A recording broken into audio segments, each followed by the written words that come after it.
Good morning, I'm Elton Robinson with your March 11th grain and oilseed update. According to the Soybean and Corn Advisor website, warm, dry conditions in the nation's western corn belt could mark an early beginning to spring planting this year. The eastern corn belt, however, remains wet with more rain forecast for the coming week. Meteorologists are also discussing the possibility of a weak or a moderate La Nina arriving by midsummer. A weak La Nina portends average weather and corn and soybean yields close to trend, while a moderate to strong La Nina would bring hotter, drier weather and yields below trend. Let's move to USDA's March 9th world supply and demand estimates and production. Most of the production estimates remain the same as in last month's estimate, but there are some changes to exports and consumption. Global 2015-16 wheat supplies were lowered 3.3 million tons, primarily on decreased production. World wheat consumption was lowered 2 million tons to 709.4 million tons, with supplies declining faster than total use. Ending stocks were lowered 1.3 million tons, but remain record large. Global 2015-16 corn production was lowered slightly, and corn ending stocks are down 1.8 million tons, mostly reflecting smaller stocks in Brazil.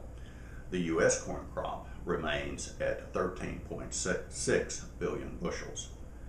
The projection for U.S. rice exports was lowered 2 million hundredweight this month to 100 million hundredweight on reduced shipments of southern medium grain rough rice, especially to Turkey. Rice ending stocks were raised 2 million hundredweight to 43.9 million hundredweight.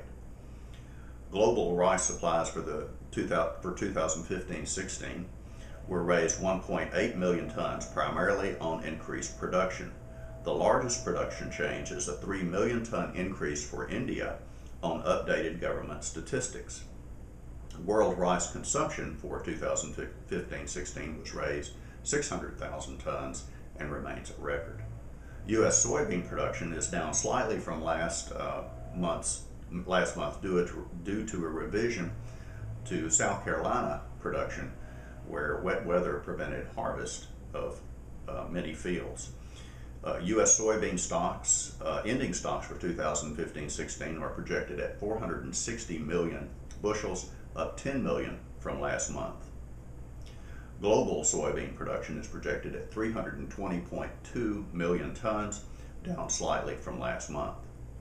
And now for USDA's export report for the period ending March 3rd.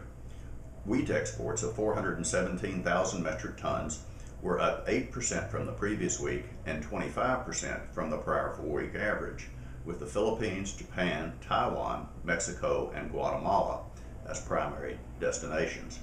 Corn exports of 1.05 million metric tons was a marketing year high, up 33% from the previous week and 48% from the prior 4-week average.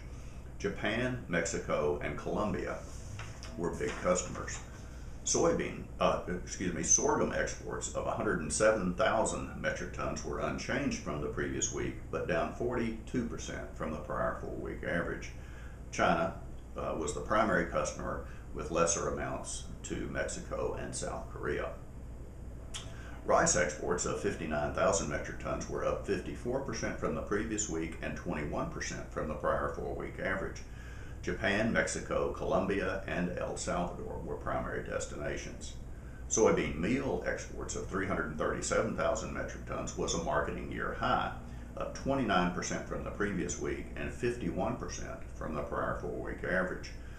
Primary destinations were the Philippines, Thailand, Mexico, Colombia, and the Dominican Republic.